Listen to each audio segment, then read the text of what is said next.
Assalamualaikum warahmatullahi wabarakatuh. Halo sobat Gerobongan Gokil semuanya, sehat ya untuk hari ini ya. Nah sobat semua, ini ada sebuah video yang menarik ya. Ketika Habib Syakkur ini menguliti habis-habisan Said Didu dan kelompoknya yang kini aktif menyuarakan kebencian kepada Pak Jokowi dan juga Mas Gibran. Ternyata nih ya, Said dulu ketika pernah menjabat di pemerintahan, ya kelakuannya malah parah. Nah, seperti apa sih video lengkapnya? Simak video ini sampai habis ya. Ya, rusaknya Prabowo itu karena Jokowi. Tapi kenapa sudah nggak ada yang berani menyalahkan Jokowi? Dari pembicara tadi, saya punya hipotesa, negara tidak akan pernah selamat selama Prabowo tidak lepas dari Jokowi. Itu hipotesa pribadi saya, Pak. Jadi agenda kita, mungkin cuma saya dulu kali, adalah bagaimana menyingkirkan virus-virus Jokowi di diri Prabowo. Itu agenda kita. Kalau kita bicara Said Didu itu ini kita terbuka ya. Said Didu itu bagian dari masa lalu pemerintahan. Nah, kita harus koreksi. Kinerja Said Didu itu bagaimana? Kinerja kelompok penentang Pak Jokowi itu bagaimana di saat memegang jabatan sebelum Pak Jokowi menjabat presiden? Apakah sudah berhasil menghantar Pak SBY itu mencapai kesempurnaan dalam mengelola negara, dalam memimpin sebuah negara Republik Indonesia? Nah, ini saya katakan bahwa orang-orang ini adalah orang-orang yang memang sangat tidak nyaman Pak Jokowi menjabat sebagai presiden. Karena Pak Jokowi itu adalah orang yang fokus, ikhlas, kerja nyata. Dan terbukti selama 5 tahun pertama hingga 5 tahun kedua nyata kerjanya. Hanya pemerintahan Pak Jokowi ini terlalu baik dengan kelompok-kelompok yang menentang pemerintahan Pak Jokowi. Misalnya, Bib. Ya contoh, berpendapat di depan umum terlalu keras, menghina, mencaci maki presiden terlalu dahsyat. Tidak ada yang pernah dikasih sanksi, baik itu sanksi sosial maupun sanksi administratif ataupun sanksi hukum, setahu saya ya.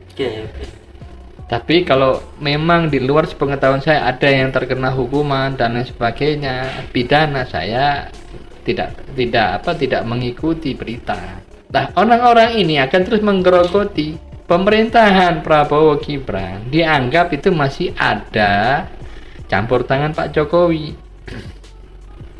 Otomatis, iya, pemerintahan Prabowo Gibran berkomitmen melanjutkan estafet pemerintahan Pak Jokowi untuk apa? Program pembangunan jangka panjang dan jangka menengah. Sekarang kalau Mas Gibran dicalonkan sebagai wakil presiden dan terpilih, apakah salah? Apakah ini dikatakan politik dinasti? Setiap anak muda punya hak yang sama untuk dicalonkan ataupun mencalonkan sebagai seorang pemimpin. Tergantung apa kualitas dan kemampuan kepemimpinannya. Nah, Mas Gibran ini adalah seorang anak muda yang punya karakter kepemimpinan yang baik. Kita jangan persoalkan Mas Gibran anak Pak Jokowi. Jangan. Takdir Allah itu menyatakan bahwa Mas Gibran seorang pemimpin. Kenapa saya bilang takdir Allah? Karena ada usaha untuk menjadi pemimpin. Karena ada genetika menjadi seorang pemimpin. Jangan kita katakan bahwa Mas Gibran itu menang sebagai wali kota Solo karena dibantu oleh Jokowi sebagai seorang presiden. Tidak. Karena Pak Jokowi meninggalkan kebaikan untuk warga masyarakat Solo, sehingga warga masyarakat Solo rindu kepemimpinan Pak Jokowi. Maka anaknya tidak tahu, mungkin dicalonkan atau menyalonkan, anaknya maju sebagai calon, terpilihlah. Terbukti pembangunan di Solo bagus, mewarnai pembangunan di seluruh Jawa Tengah, dijadikan toladan Mas Gibran. Nah, kalau orang-orang ini seperti Said Didu dan kawan-kawan ini harusnya pemerintah memahami dengan kepentingan sesaat. Bahkan saya yakin di zaman Pak Jokowi memimpin sebagai presiden mungkin sudah diajak berdialog, diajak diskusi. Tapi dalam sebuah diskusi itu tidak dapat jalan keluar. Karena apa? Karena faktor sosiologi spiritual yang mempengaruhi. Kenapa saya katakan faktor sosiologi spiritual?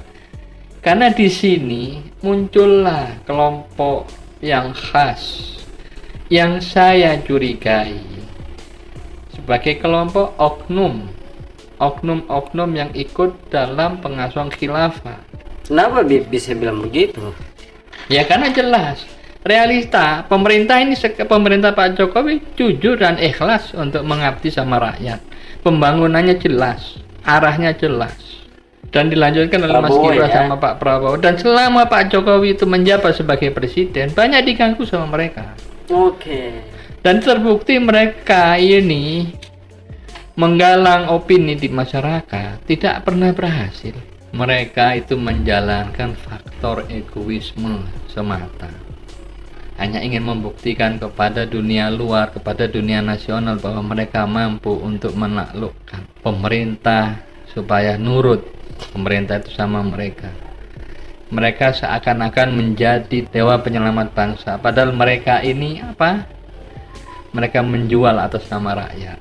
Sebetulnya kalau saya katakan antara terganggu atau tidak, buat pemerintah tidak ada artinya. Kenapa saya katakan demikian? Karena kelompok ini adalah kelompok yang sekedar mengaktualisasikan dirinya sebagai pembela rakyat. Padahal ternyata rakyat tidak pernah terbela. Rakyat tersisihkan. Saya pelaku di pedesaan, di pedalaman, saya melihat masyarakat biasa-biasa saja, tidak terpengaruh dengan hal-hal propaganda seperti ini di media. Karena apa? Rakyat yakin bahwa pemerintah tetap konsisten berkhidmat kepada rakyat. Yang buktinya yang diperjuangkan atas nama rakyat tidak terpengaruh. Rakyatnya tidak terpengaruh. Tidak terpengaruh. Di masyarakat perkotaan di Jakarta, rakyat sudah jenuh, masyarakat sudah jenuh dengan keributan. Soal Sedir dan kawan-kawan. Ya.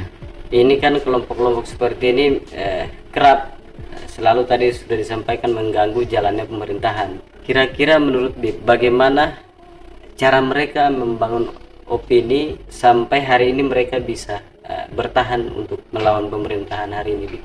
Ya, sebetulnya mereka membangun opini itu dengan meyakinkan secara paksa kepada pendengarnya, pembacanya, bahwa kondisi sulit, kondisi kesemenang-menangan Jokowi melahirkan apa? Kesengsaraan, kemelaratan. Yang melarat siapa? Kalau kita katakan rakyat melarat, rakyat juga tidak terlalu susah. Rakyat ini selalu dilindungi sama Allah. Karena apa? Keikhlasan pemerintah dalam apa? Mendampingi rakyat, mewujudkan rakyat untuk memberikan jalan rakyat makmur, jalan menuju kemakmuran maksud saya. Dan rakyat selalu bersyukur. Sesusah-susahnya rakyat masih ada jalan rezeki yang diberikan oleh Allah SWT.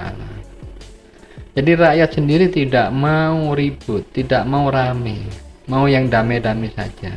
Rakyat maunya damai-damai saja. Ya. Dan harus diakui bahwa Allah memberikan jalan rezeki bagi rakyat Indonesia.